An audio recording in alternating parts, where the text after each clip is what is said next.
Assalamualaikum warahmatullahi wabarakatuh. Hai sobat, semoga tetap dalam lindungan Allah Subhanahu wa Ta'ala. Rukun iman yang kedua adalah percaya dan yakin tentang adanya malaikat, meskipun kita tidak bisa melihatnya. Malaikat dalam bahasa Arab berasal dari kata malak, yang artinya adalah utusan. Malaikat diciptakan dari cahaya. Di antara banyaknya malaikat, ada 10 malaikat yang diketahui dan tidak asing bagi umat muslim. Mereka adalah Jibril, Mikail, Israfil, Israil, Munkar, Nakir, Rokib, Atid, Malik, dan Ridwan. Nah, ulasan video kali ini adalah tentang malaikat Israil yang kita kenal sebagai malaikat yang bertugas untuk mencabut nyawa atau malaikat maut. Malaikat Israil diciptakan oleh Allah serupa dengan malaikat Mikail. Baik wajahnya, maupun kekuatannya sama, tidak kurang dan tidak lebih. Tapi tahukah Anda, kenapa malaikat Israil yang ditunjuk sebagai pemimpin dari semua golongan malaikat maut? Asal mula Allah menunjuk Israil sebagai malaikat maut adalah bermula dari kisah tentang sebuah tugas mengambil segenggam tanah di bumi. Tanah tersebut digunakan untuk pembentukan tubuh Nabi Adam alaihi salam. Diceritakan oleh Jalaluddin Rumi dalam kitabnya yang bertajuk Al-Masnawi. Setelah menciptakan langit dan bumi, Allah ingin menjadikan khalifah sebagai pemimpin di bumi. Khalifah tersebut memiliki asal penciptaan yang berbeda dari ciptaan Allah sebelumnya. Kemudian, Allah mengutus malaikat Jibril untuk turun dan mengambil segenggam tanah, sebagai bahan dasar penciptaan khalifah ini.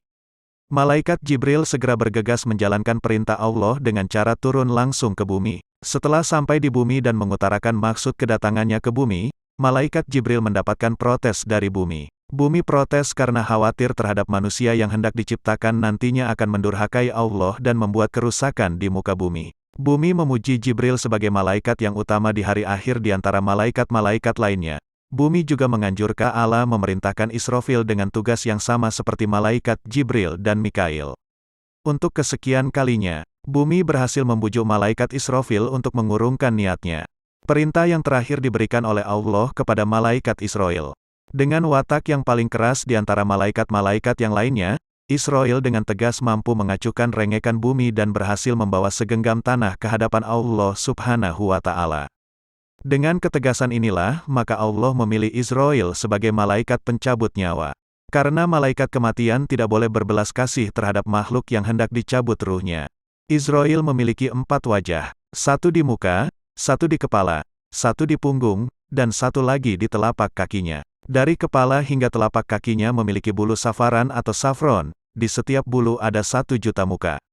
Di setiap 1 juta muka ia memiliki 1 juta mata, dan 1 juta mulut beserta tangannya. Selain itu dia juga memiliki 4.000 sayap dan 70.000 kaki. Salah satu kakinya berada di langit ke-7, sedangkan 1 lagi berada di jembatan yang memisahkan antara neraka dan surga. Setiap mulutnya ada 1 juta lidah, tiap lidah bisa berbicara 1 juta bahasa. Jika seluruh air di dunia disiramkan di atas kepalanya, maka tidak setitik air pun akan jatuh. Malaikat Israil adalah pemimpin dari semua malaikat pencabut nyawa. Malaikat maut dalam mencabut nyawa manusia memiliki 2 cara. Yang pertama dengan cara keras sebagaimana cara pencabutan nyawa orang kafir, dan yang kedua adalah dengan cara yang lembut untuk nyawa orang beriman. Israil mengambil nyawa para nabi dari wajah di kepalanya, nyawa orang mukmin dengan wajah di muka, nyawa orang kafir di wajah di punggungnya, dan nyawa seluruh jin dengan wajah yang ada di telapak kakinya. Oleh karena itu kita berharap semoga Allah mencabut nyawa kita dalam keadaan husnul khotimah, yaitu nyawa kita dicabut saat kita sedang melakukan ketaatan. Dan jangan sampai nyawa kita dicabut dalam keadaan bermaksiat kepada Allah Ta'ala. Berhati-hati dan mintalah perlindungan kepada Allah dari kematian yang su'ul khotimah.